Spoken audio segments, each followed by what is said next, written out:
So I walk into Cartman's basement, right? He's installed fog machines, studio lights, and a spinning wheel made of royal portraits duct taped to a trash can lid. A banner reads, "Welcome to Rock Bottom," and there's Prince Harry, sitting in a folding chair, wearing a paper Burger King crown, sipping tea like it's a royal press tour. Cartman shouts, "Ladies and gentlemen, welcome to Wheel of Fiscal Failure." Harry stands up, all serious, and says, "I'm here to reclaim my truth through brand realignment." He spins the wheel. It lands on Start an OnlyFans. Meghan storms out in a feathered cape, screaming, "Not that kind of authenticity, H." And Cartman's like, "Too late. Audience demands feet pics." That was minute one. I should have left. So here's what actually happened. Back in 2020, Harry and Meghan landed a $100 million Netflix deal. People were like, they made it. They're free, except they only got about $15 million pre-tax, pre-expense, pre-fallout. And now, thanks to a brutal financial breakdown from the Mark Dolan show, they're on track to go completely broke in 3 to 5 years.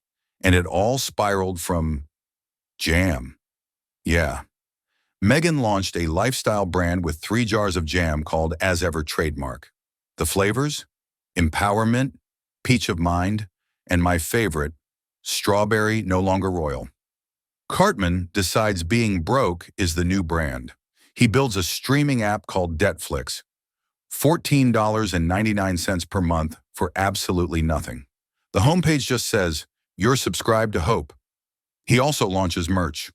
Duke of Debt mugs, Duchess Disaster, bath bombs, and a candle called Broken Crown that smells like panic and vanilla butters shows up in a glitter IRS costume with a Lisa Frank badge. He yells, "This is a forensic audit."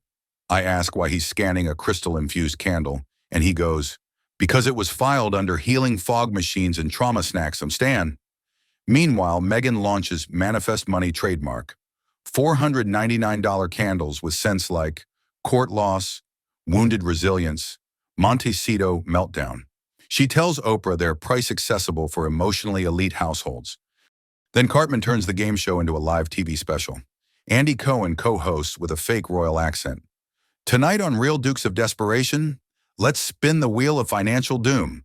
Harry spins again, lands on Get a Real Job. Cut to Harry in a greasy Hooters kitchen wearing an apron that says Royal Fryer. Kyle and I walk in. Kyle bites a burger and says, "Dude, this tastes like unresolved trauma and melted TED Talk energy." And I just nod. Then Wendy drops a TikTok doc called Royal Receipts. She's like, $3 million on legal battles, $18,000 on scented anxiety stones, $600 Uber labeled Escape from Windsor. She finds an expense filed as emotional landscaping. It was just a rock garden that spelled out forgive. Then the best part drops, a leaked call between Harry and King Charles, but it reroutes to the emotional blackmail hotline trademark, which Butters built. The options are press 1 to beg for cash, press 2 to emotionally manipulate, press 3 for a GoFundMe template, press 4 to cry into a Netflix mic. Harry's voice cracks on the line. "Dad, I'm still a prince, right?"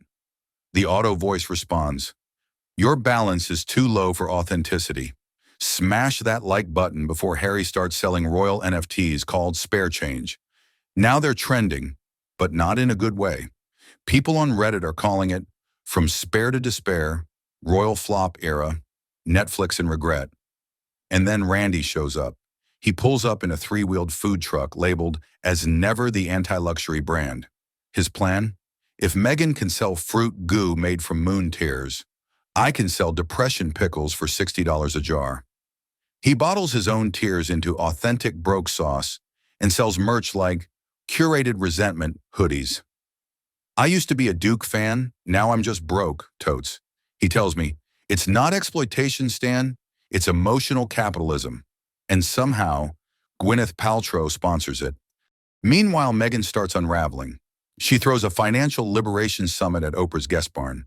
It's co-hosted by Gwyneth and includes edible affirmations printed on flower petals, Duchess Dew serum made from her tears, $899, blessed jade eggs, from a Montecito priestess named Serenity Harry, gives a spoken word performance called I Am Still a Prince of My Emotions. He cries into a tiara-shaped mic while Meghan missprays him with rosewater. And people applaud, like it's art. Then Harry tries pivoting careers again. He books a 5K gig at VapeCon 2025 in Cleveland.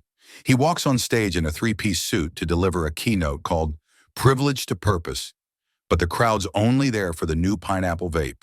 Someone yells, "Where's your crown now, bro?"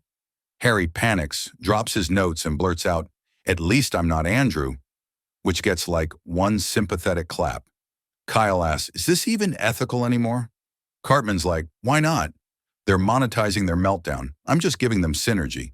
Then he launches CryCoin trademark, a crypto tied to Meghan controversies. Buy 5 coins and unlock a trauma NFT.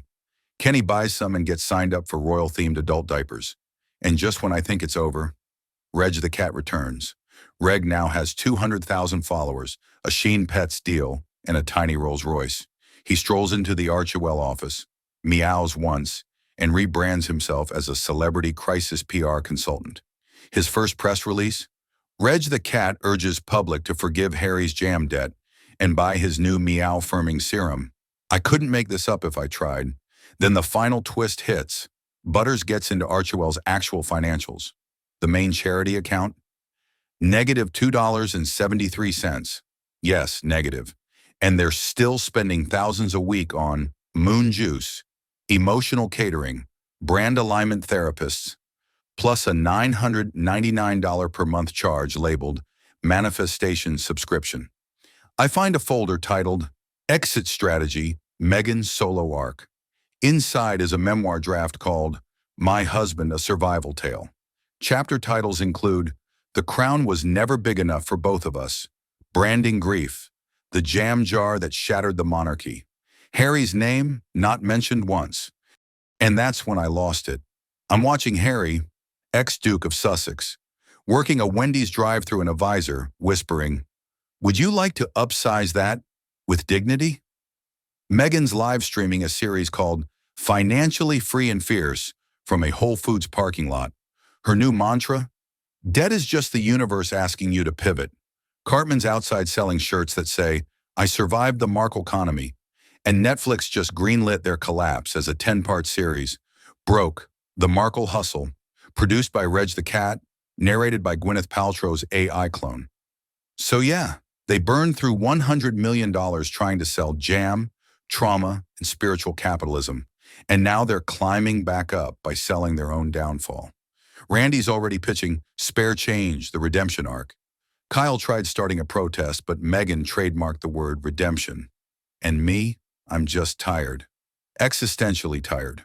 Oh, and Reg the cat. He posted a TikTok where he peed on Meghan's vision board, licked his paws, and got 5 million likes. Honestly, that was the most honest commentary this whole saga's had. So yeah, like, comment, and subscribe before Meghan trademarks your next emotional breakdown and sells it on Etsy. Because this was only season 1 of Broke But Beautiful. God help us all.